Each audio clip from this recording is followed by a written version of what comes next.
প্রিয় শিক্ষার্থী, আমাদের গার্মেন্টস ডিজাইনের সপ্তম পর্ব। তো আজকে তোমাদের ক্লাস হচ্ছে অ্যাপারেল মার্চেন্ডাইজিং, তোমাদের শিডিউল রুটিন অনুযায়ী।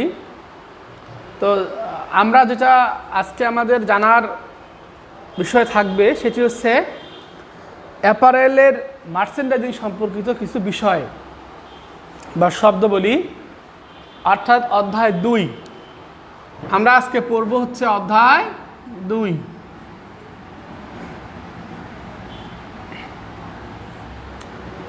অধ্যায় 2 এখানে প্রশ্নের অর্থটা বা যে টপিক্সটি আছে অধ্যায় 2 এর মধ্যে, সেটি বলা আছে মার্চেন্ডাইজিং, অ্যাপারেল মার্চেন্ডাইজিং সম্পর্কিত শব্দাবলী। যে গুরুত্বপূর্ণ শব্দগুলি আছে সেগুলো হচ্ছে কি, যেমন এলসি,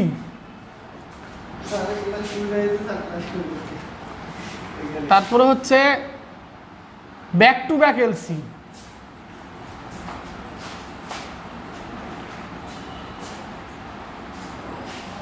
তিন নাম্বার হচ্ছে ইনভয়েস,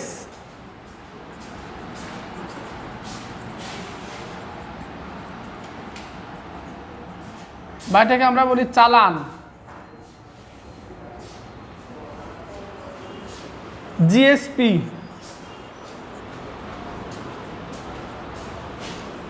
কোটা বা নন কোটা, এবং ক্যাটাগরি।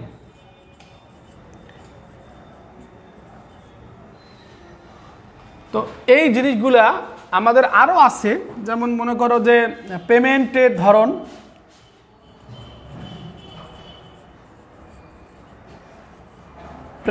পেমেন্টের ধরন সেটা কি হতে পারে, এফওবি,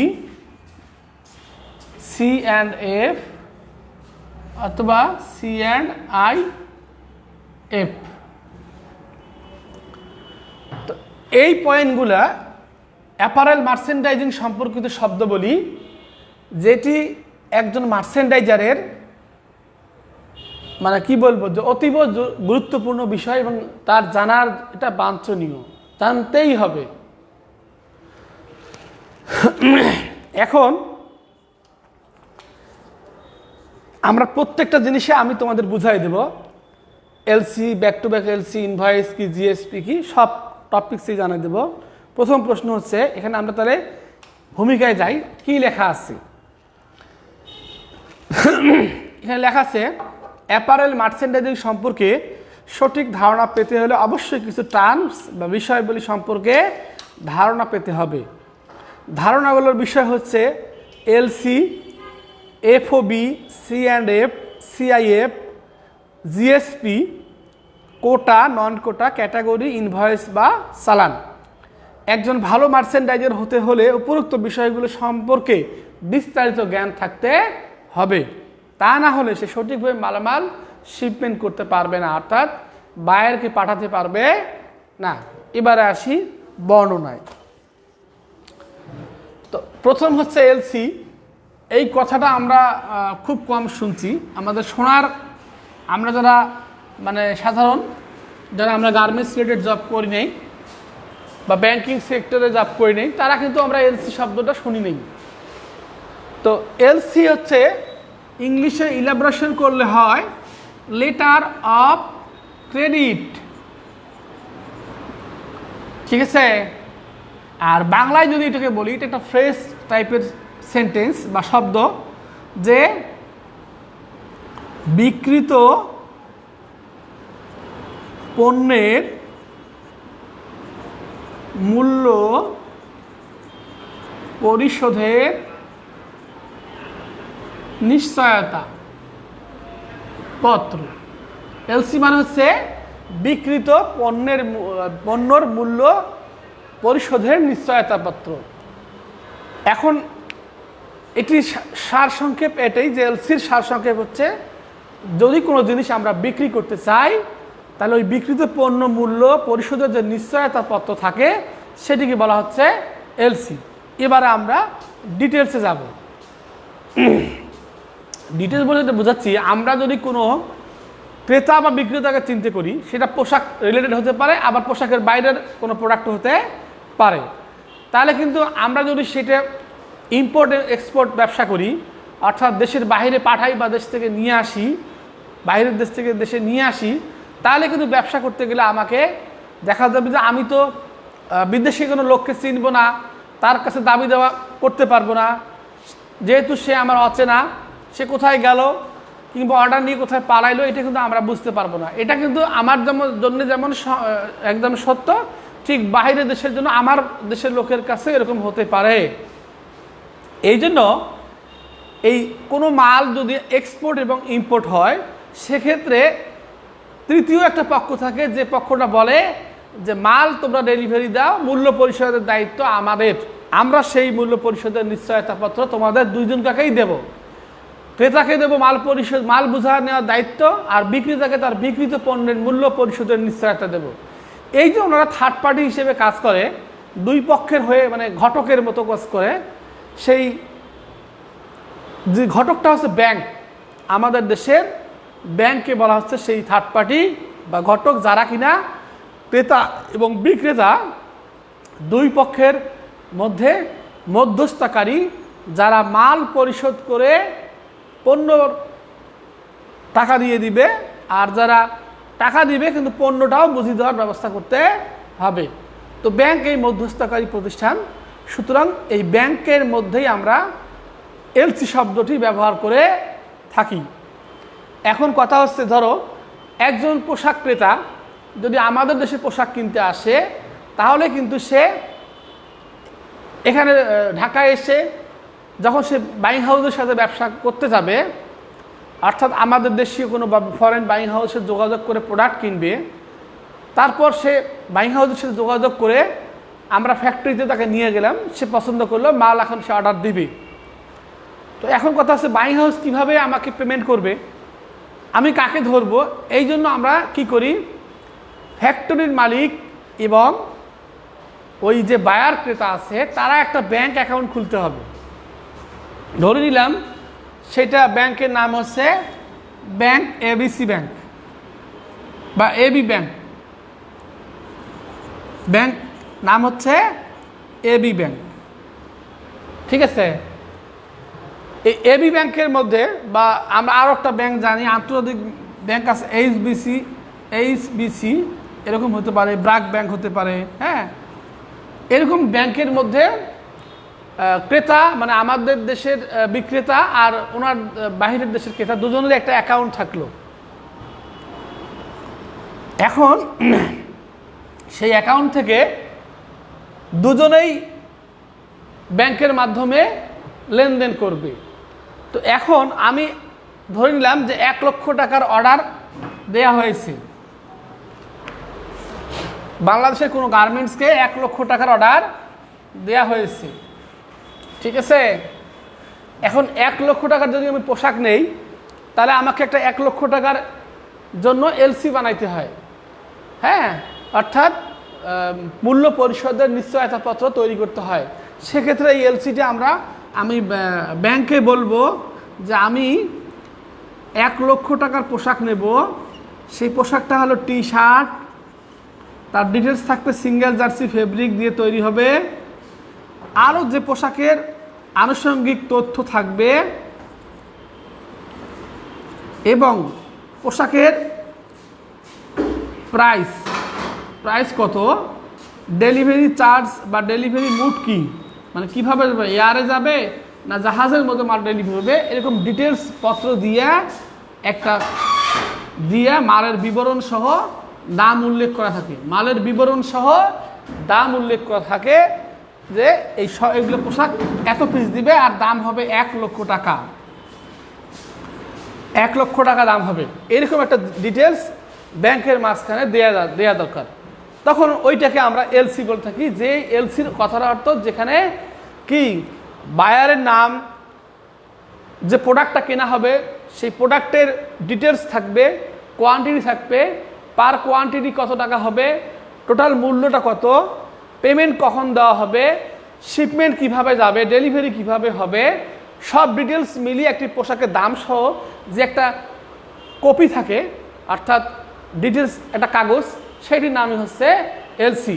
তো আমরা যদি এটাকে সংক্ষেপে বলি যে ক্রেতা যখন বিক্রেতার অনুকূলে বিক্রিত মালের মূল্য পরিশোধের নিশ্চয়তাপত্র দেয়, তখন সেই পত্রকে বলা হয়েছে এলসি।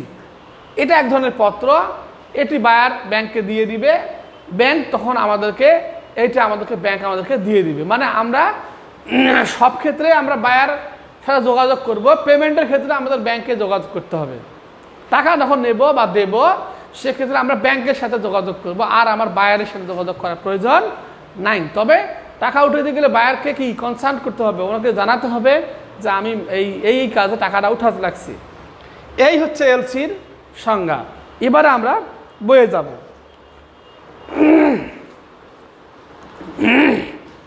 এলসির পূর্ণ নাম লেটার অফ ক্রেডিট।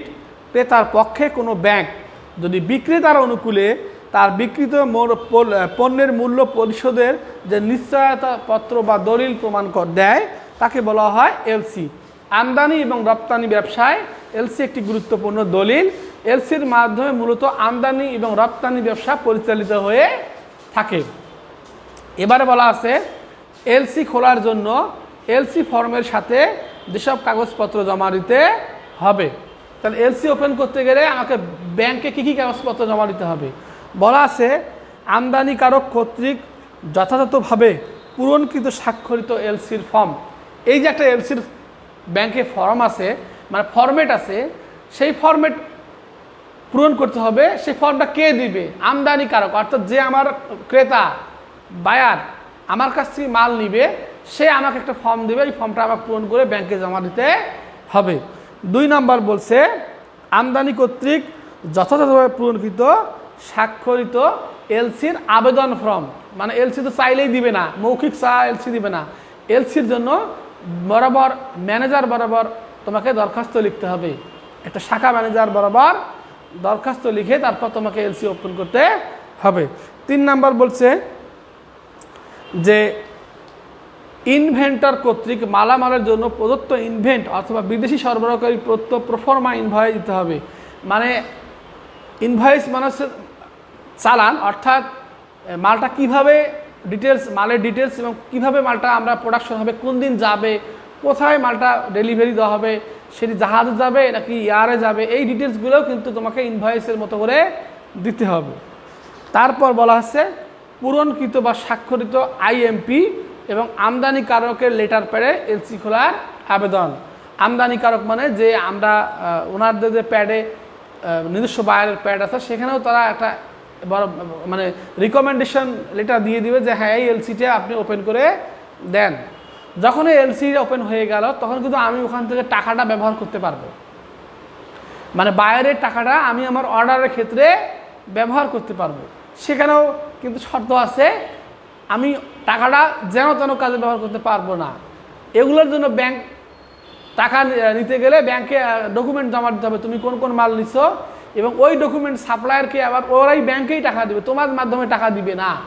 ফ্যাক্টরি টাকা তুলতে পারবে না, ফ্যাক্টরি তুলবে মানে শুধুমাত্র তাদের যে টাকাটা তারা উৎপাদন করবে তারা ইনভয়েস দিবে, আর যেগুলো মাল বাইরে থেকে নিবে তার টাকাটা ব্যাংকেই তাকে পরিশোধ করে দিয়ে দিবে। এই হচ্ছে আমাদের এলসি। এখন আসি ব্যাক টু ব্যাক এলসি।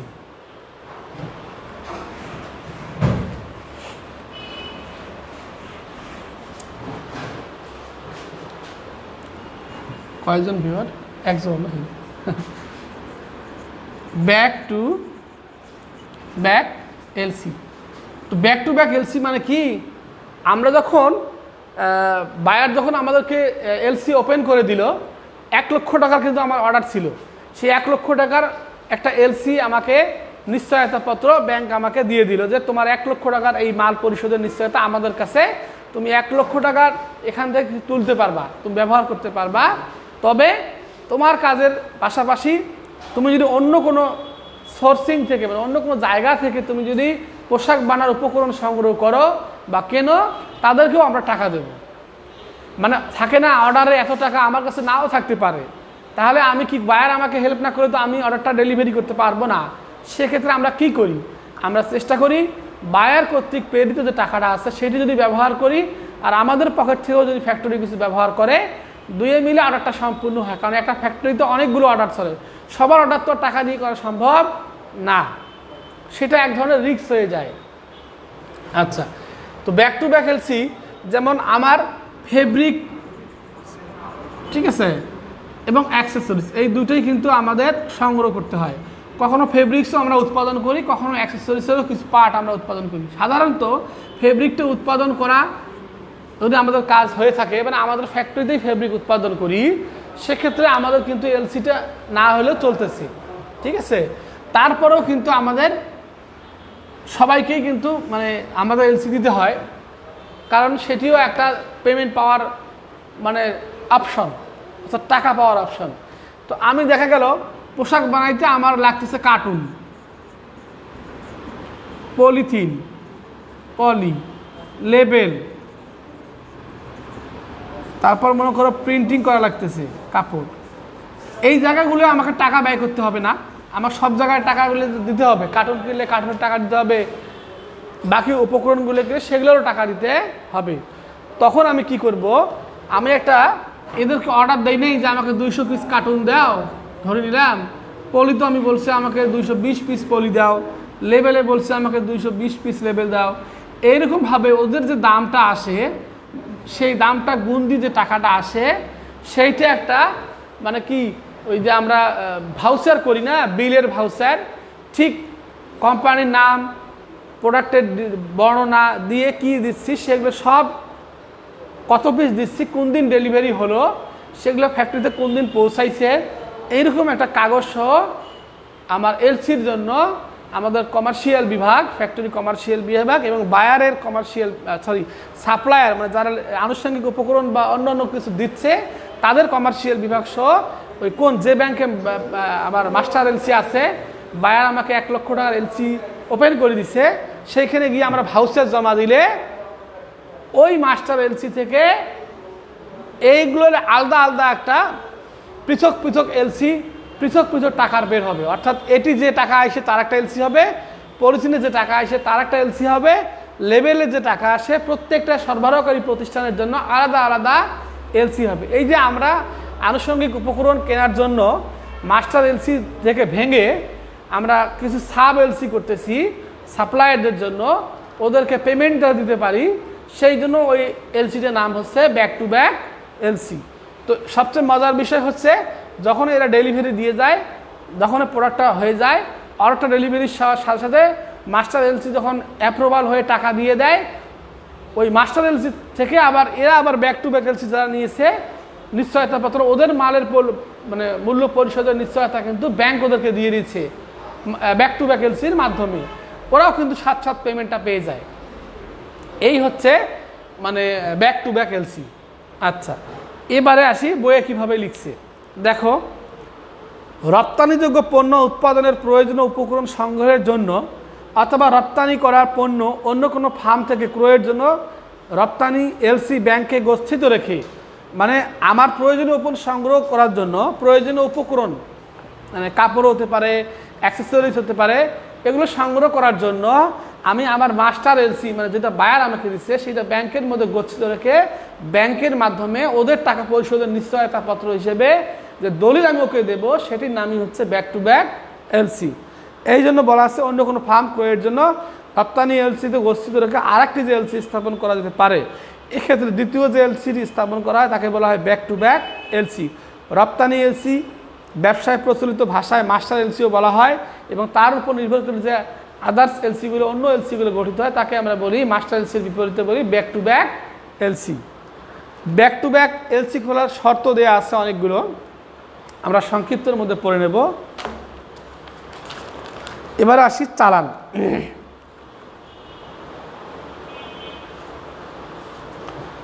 চালান কথার অর্থ তোমরা নিজেরাই কখনো যদি কোনো দোকানে কেনাকাটা করতে যাও বেশি পরিমাণে, যদি যেমন বিয়ের মার্কেট করতে যাই বা কোনো প্রোগ্রামে যদি মার্কেট করতে যাই, আমরা কিন্তু আগে যে দোকানে প্রবেশ করি না কেন আমরা বলি যে আমাকে এই মালগুলো দেন। ওনারা আবার কি করে, ওনাদের দোকানের প্যাড আছে, তার মধ্যে ক্রমিক নাম্বার দেয়, মালের বিবরণ দেয়, কয় পিস মাল নিছি সেটা দেয়, প্রত্যেক পিসের দাম কত সেটা দেয়, দিয়ে টোটাল টাকাটা কত আইসে সেটা আবার গ্রান্ড টোটাল যোগ করে দেয়।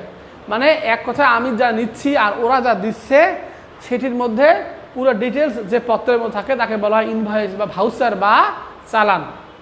তো এগুলো কমার্শিয়াল ক্ষেত্রে অনেক নামে ডাকা হয়, 4-5টা নামে ডাকা হয়।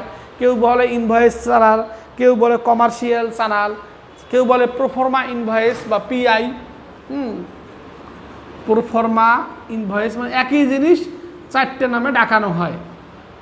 কেউ ইনভয়েস বলে, কেউ প্রোফর্মা ইনভয়েস বলে, কেউ বলে কমার্শিয়াল ইনভয়েস, কেউ বলে কনসুলার ইনভয়েস।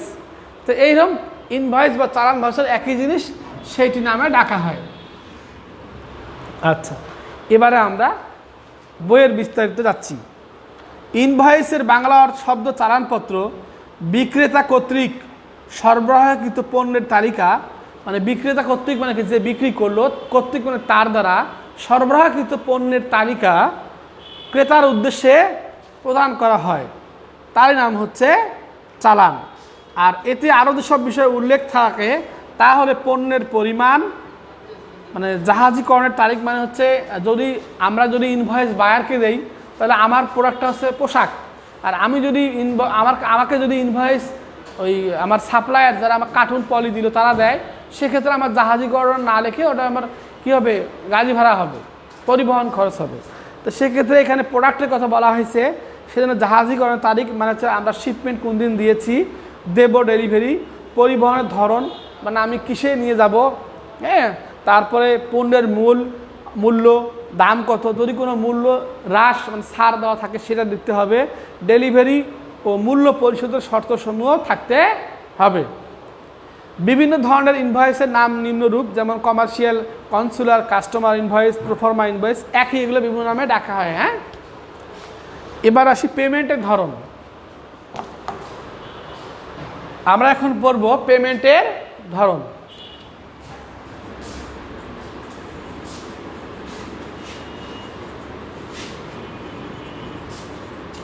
ইংলিশে বলা হচ্ছে পেমেন্ট মুড।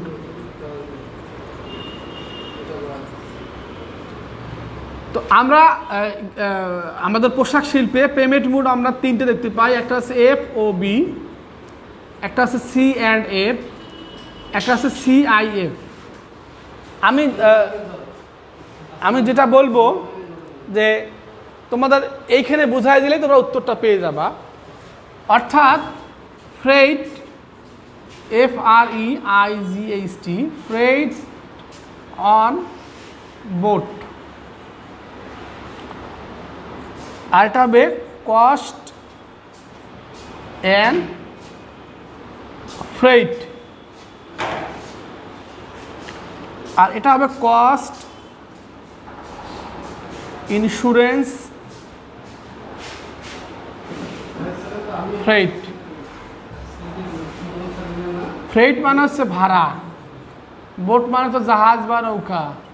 দেখো, কস্ট মানে মূল্য বা দাম, ফ্রেইট মানে হচ্ছে ভাড়া, ইন্স্যুরেন্স মানে কি, বীমা নিশ্চয়তা যেটা আর কি,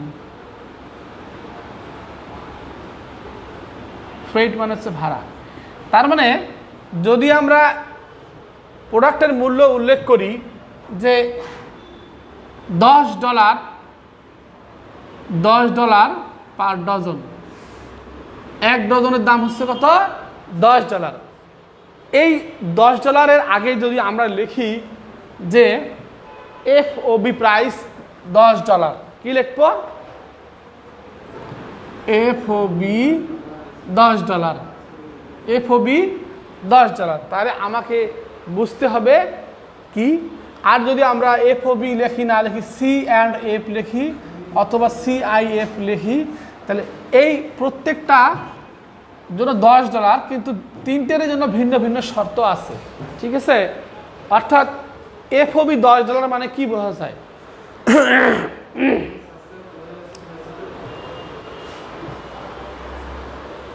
যদি আমরা কোনো প্রোডাক্টটাকে আমি নৌকা মানে জাহাজের মধ্যে পৌঁছায় দেই, জাহাজ পর্যন্ত পৌঁছায় দেই, কি বললাম, আমি $10 নিছি তার কাছ থেকে পার ডজনে।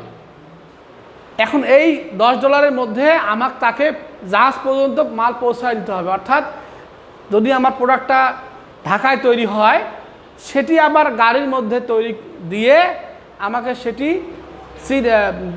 চিটাগাঙ্গের মধ্যে যে বন্দর আছে সেই বন্দরের জাহাজের মালটা উঠায় দিতে হবে। আমি তাহলে অবশ্যই বিক্রিত মালের মানে মূল্য অর্থাৎ আমার পোশাকের দামের সাথে রাস্তায় যে পরিবহন খরচটা হবে সেটি কিন্তু আমাকে ধরতে হবে। কথা বোঝা গেছে? অর্থাৎ যেখানে প্রোডাক্টের মূল্যের সাথে রোড খরচও ধরতে হবে, সেটি হচ্ছে এফওবি। আচ্ছা, এবার এফওবি গেল। যদি C&F হয় সেক্ষেত্রে বলা আছে তোমাকে কস্ট মানে হচ্ছে সিতে, অর্থাৎ পোশাকের মূল্য দিতে হবে এবং ফ্রেট মানে জাহাজের ভাড়াও দিতে হবে। ঠিক আছে? পোশাকের তাহলে এই $10 মধ্যে কি কি আছে? পোশাকের দামও আছে, তারপরে আবার জাহাজ ভাড়াও আছে। ক্লিয়ার? আচ্ছা, এখন যদি প্রাইসটা হয় CIF, সেক্ষেত্রে পোশাকের দাম, জাহাজ ভাড়া এবং তার সাথে আবার ইন্স্যুরেন্স বা বিমা খরচও তোমার উল্লেখ করা আছে। অর্থাৎ তোমাকেই দিতে হবে, ফ্যাক্টরিকেই এই 3টে খরচ দিতে হবে। তো ভয়ের কিছু নাই, এই কারণে বায়ার যেভাবেই চাক না কেন তোমাকে মূল্য দাম যখন আসবে তার সাথে আবার এই খরচগুলো প্রোডাক্টের গায়ে গায়ে অ্যাড করে দিতে হবে। তো বায়ারকে যদি অ্যাড করে দাও, বায়ার সংকেত দেখলেই বুঝতে পারবে যে তুমি বিক্রিত মালের পণ্যের সাথে অর্থাৎ যে মালটা যে দামে বিক্রি করছো তার সাথে আনুষঙ্গিক যে পরিবহন খরচ, জাহাজ ভাড়া এবং ইন্স্যুরেন্স বা বিমা খরচ তুমি অ্যাড করছো, এই জন্য এই দামটা একটু বেশি হয়েছে। ঠিক আছে? বায়ার তোমার কাছে বলবে যে তুমি একবারে হয় বলবে এফওবি প্রাইস দাও, নাহলে C&F প্রাইস দাও, নাহলে CIF প্রাইস দাও। এইভাবে তোমাকে বিক্রিত মালের সাথে পরিবহন খরচ এবং জাহাজ খরচ অথবা বিমা খরচ সহ তোমাকে ইনভয়েসে উল্লেখ করা লাগতে পারে। আচ্ছা, তাহলে আমরা এখন বইয়ে যাচ্ছি। দেখো বলা আছে এফওবি এর পূর্ণ রূপ হচ্ছে ফ্রেট অন বোর্ড। বিক্রিত মালের পরিবহন খরচ ছাড়াও, পরিবহন খরচ ছাড়াও মানে কি, পরিবহন খরচ ধরেও যদি মালামালের মূল্য অর্থাৎ প্রোডাক্টটার মূল্য ইনভয়েসের মধ্যে উল্লেখ করা থাকে, কথাটা এরকম বললে ভালো হইতো যে পরিবহন খরচ সহ যদি বিক্রিত মালের মূল্য উল্লেখ করা থাকে তখন বলি আমরা এফওবি প্রাইস। বিক্রিত মালের পরিবহন খরচ সহ অথবা বিক্রিত মালের মূল্যের সাথে বিক্রিত পণ্যের মূল্যের সাথে পরিবহন খরচ যোগ করে যে মূল্য যোগ করা হয় সেটি হচ্ছে এফওবি প্রাইস। এইভাবে নিলেও কিন্তু তোমার উত্তরটা হবে। আর এখানে একটু অন্যভাবে রিপ্রেজেন্ট করছে যে বিক্রিত মালের পরিবহন খরচ ছাড়াও সেখানে যদি মালামালের মূল্য যদি ইনভয়েস বা চালান বা ভাউচারে উল্লেখ করো তখন সেটাকে বলা হবে এফওবি প্রাইস। হ্যাঁ, আচ্ছা, এক্ষেত্রে রপ্তানিকারক বা বিক্রেতা জাহাজ বা আকাশপথে পরিবহনের খরচ বহন করে না, অপরদিকে ক্রেতা পরিবহন খরচ বহন করে। মানে মানে তোমার নৌকা পর্যন্ত তুলে দেওয়া বা জাহাজ পর্যন্ত তুলে দেওয়া তোমার দায়িত্ব, অথবা মালটা যদি সে এয়ারে চায় অর্থাৎ বিমানে চায় সেক্ষেত্রে বিমান বন্দর পর্যন্ত পৌঁছে দেওয়ার দায়িত্ব তোমার, আর বাকি বিমানের খরচ তার, আকাশ খরচ। এখন মাল আবার বিমানে যায় কেন, জাহাজ যায় কেন? আসলে কি আমার বিমানে যদি যায় তাহলে তোমরা জানো যে যদি আমাদের আমেরিকায় যায় তাহলে আমরা 2 দিনের মধ্যে আমার গুডসটা পৌঁছে যায়। জাহাজে গেলে কিন্তু আমার 1 মাস 1.5 মাস সময় লাগে। তাহলে আমরা কেন জাহাজে নিই? জাহাজে নেই আমাদের অনেক কস্টিং কমে যায়, ডাবল খরচ হয়। এয়ারে যা হয় জাহাজ তার চেয়ে কম, ডাবল হয়, মানে কমে যায়, খরচ কমে যায়, এয়ারে বেশি হয়। তো এয়ারে না এই কারণে অনেক সময় দেখা যায় তাদের মালের চাহিদা খুব বেশি, মানে এখনই দরকার মালটা, তো সেক্ষেত্রে বায়ার বেশি দামে নিয়ে যাচ্ছে, বেশি দামে বিক্রি করতে পারতেছে। আর যদি সে জাহাজে নেয় তাহলে কম রেটে আসতেছে, মালটাও সে ওইভাবে অর্ডার দেয় যাতে 1-1.5 মাস পরে আমার মালটা পৌঁছেলেও আমার বিক্রি করতে সমস্যা না হয়। এই হচ্ছে আমাদের এফওবি। তো ঠিক আছে, এখন যেটা আমরা দেখব আমাদের এফওবি প্রাইস শেষ, তাহলে C&F কি, অর্থাৎ পোশাকের মূল্য প্লাস ভাড়াও বহন করতে হবে। কোন ভাড়া? জাহাজ বা আকাশ ভাড়া। মূল্যর সাথেও তোমাকে ভাড়া, জাহাজের ভাড়া, বা যদি বায়ার বলে আকাশ ভাড়া, আকাশ মানে ইয়ার খরচও তোমাকে দিতে হবে। তো এখানে ভয়ের কিছু নেই, কারণ সব বায়ার দিবে, তোমার তো সমস্যা নাই, তোমার বিক্রিত মালের যে মূল্য সেটা পাইলেই হইল। আচ্ছা, এবার আমরা বইয়ে যাচ্ছি। এখানে লেখা আছে C&F এর পূর্ণরূপ হলো কস্ট অ্যান্ড ফ্রেট। বিক্রিত মালামালের পরিবহন খরচ সহ মালামালের মূল্য, যদি খুব সুন্দর কথা বলছে, বিক্রিত মালামালের পরিবহন খরচ সহ যদি বিক্রিত মালামালের মূল্য চালানে ইনভয়েস করা উল্লেখ করা হয় তখন তাকে বলে C&F প্রাইস।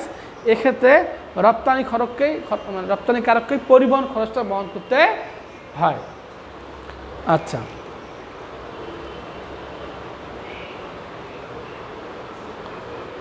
পরিবহন বলতে যেটা বোঝাচ্ছি এখানে কিন্তু ওই খরচটা, অর্থাৎ ফ্রেট, যেটা জাহাজ ভাড়াটা তোমার দিতে হবে। CIF cost, insurance and freight. বিক্রিত মালামালের মূল্যে যদি চালানে উল্লেখ দাবি করা হয়, সেটি কস্ট উল্লেখ দাম মানে কস্ট মাসে পোশাকের মূল্য, ইন্স্যুরেন্স বিমা এবং ফ্রেট অর্থাৎ জাহাজ খরচ তোমার যদি চালানে উল্লেখ করে দাবি করা হয় তখন সেটাকে বলা হয় CIF মূল্য। আচ্ছা, তাহলে এটা শেষ, লাস্ট। আজকে আমরা আর কোনো আলোচনা করব না, আমাদের আলোচনার শেষ এইটুকুই বিষয়বস্তু। তো আমরা আজকে যতটুকু সংক্ষিপ্ত প্রশ্ন পড়লাম বা অতি সংক্ষিপ্ত পড়লাম সেইটা একটু আমরা দেখি নেই, তারপর দিন সাজেশন দিয়ে দিব। এখানে সুন্দর করে বলা আছে সংক্ষিপ্ত এলসি কি, এলসি ওপেনিং কাকে বলে। এখানে একটা নতুন শব্দ আছে টিন নাম্বার।